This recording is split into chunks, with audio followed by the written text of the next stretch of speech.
देश का सत्यानाश कर दिया महात्मा गांधी की इन गलतियों ने। महात्मा गांधी को पूरे विश्व में अहिंसा और शांति का संदेश देने के लिए जाना जाता है। उन्हें भारत का राष्ट्रपिता भी कहा जाता है। लेकिन गलती हर इंसान से होती है और यह गलती महात्मा गांधी से भी हुई, और गलतियां भी ऐसी जिन्हें आज तक पूरा देश भुगत रहा है। गांधी जी की जिद। गांधी जी बेहद जिद्दी थे। उन्होंने काफी बड़े और प्रभावी आंदोलन किए, पर आदर्शों एवं सिद्धांतों के नाम पर उन आंदोलनों को खुद ही खत्म कर दिया। गांधी जी को कोई फर्क नहीं पड़ता था कि कोई कितना बड़ा नेता है या उसने कितने अच्छे काम किए हैं। जब तक वो गांधी जी के विचारों से सहमत नहीं होता था, गांधी जी का समर्थन भी उन्हें नहीं मिलता था। देश के बंटवारे के बाद भी वो पाकिस्तान को पैसे देने के लिए भूख हड़ताल पर बैठ गए, और उनकी जिद की वजह से ही भारत को 55 करोड़ रुपए का भुगतान पाकिस्तान को करना पड़ा। जबकि पाकिस्तान कश्मीर को कब्जाने के लिए भारत पर हमला भी कर चुका था, जिसकी वजह से सरदार पटेल ने गांधी जी को समझाने की बहुत कोशिश की कि इन पैसों का इस्तेमाल पाकिस्तान हमारे खिलाफ हथियार बनाने के लिए करेगा। लेकिन फिर भी गांधी जी अपनी जिद पर अड़े रहे। भगत सिंह को फांसी। गांधी जी चाहते तो भगत सिंह की फांसी रोक सकते थे, पर कई लोगों का यह मानना है कि गांधी जी ने भगत सिंह की फांसी पर कभी गंभीरता नहीं दिखाई। हालांकि भारत के वायसराय को लिखे पत्र में गांधी जी ने लिखा था कि वे भगत सिंह की फांसी वाले फैसले पर पुनर्समीक्षा करें, पर यदि गांधी जी चाहते तो फांसी के खिलाफ आंदोलन कर सकते थे या फिर उन लोगों का साथ दे सकते थे जो भगत सिंह और उनके साथियों की फांसी के विरोध में शांतिपूर्ण प्रदर्शन कर रहे थे। पर उन्होंने सिर्फ पत्र लिखने और विनती करने के अलावा कुछ नहीं किया। प्रसिद्ध लेखक एजी नूरानी अपनी किताब the trial of Bhagat Singh में लिखते हैं कि गांधी जी के प्रयास आधे अधूरे थे। उन्होंने कभी दिल से प्रयास नहीं किए। जब जेल में भगत सिंह और उनके साथी भूख हड़ताल पर थे, तो गांधी जी ने उनसे मिलने या उन्हें देखने तक की जहमत नहीं उठाई। और तो और लॉर्ड इरविन को लिखे पत्र में गांधी जी ने फांसी के फैसले को रद्द करने के बजाय उसे सिर्फ उस समय के लिए टालने का आग्रह किया था। असहयोग आंदोलन को वापस लेना।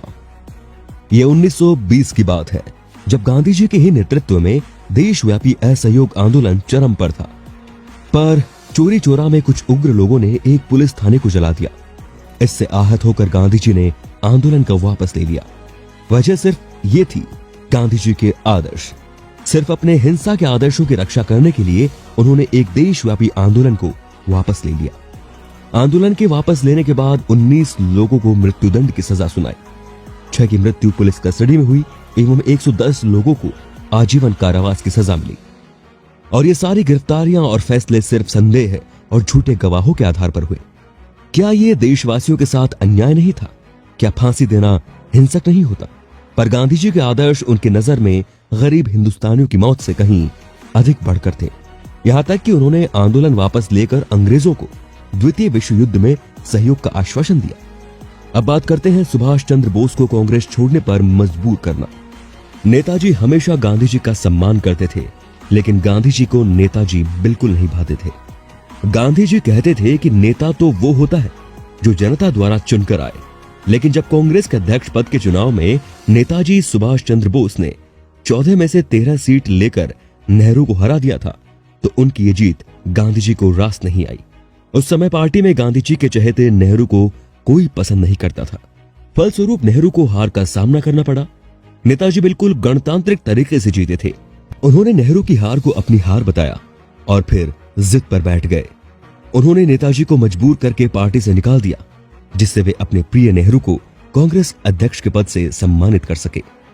भारत का विभाजन 1942 के भारत छोड़ो आंदोलन के बाद यह साफ हो गया था कि भारतीय अब और नहीं सहेंगे। इसे भांपते हुए ब्रिटिश शासन ने अपना अंतिम दांव खेला। उन्होंने कहा कि विश्व युद्ध में भारत हमारा सहयोग करे और हम बदले में भारत को आजाद कर देंगे। गांधी ने अपनी आदत के अनुसार घुटने टेक दिए और आंदोलन को वापस लेके अंग्रेजों को विश्व युद्ध की समाप्ति तक वक्त दे दिया, जबकि आजादी हमें उससे पहले ही मिल सकती थी। इस आंदोलन को वापस लेने के बाद देश में धर्म के आधार पर कई सारी नई पार्टियां बनी, जिससे देश के विभाजन की बात उठने लगी। उस समय कांग्रेस के नेताओं ने कहा था कि विभाजन को टाला नहीं जा सकता और उन्होंने विभाजन पर सहमति दे दी।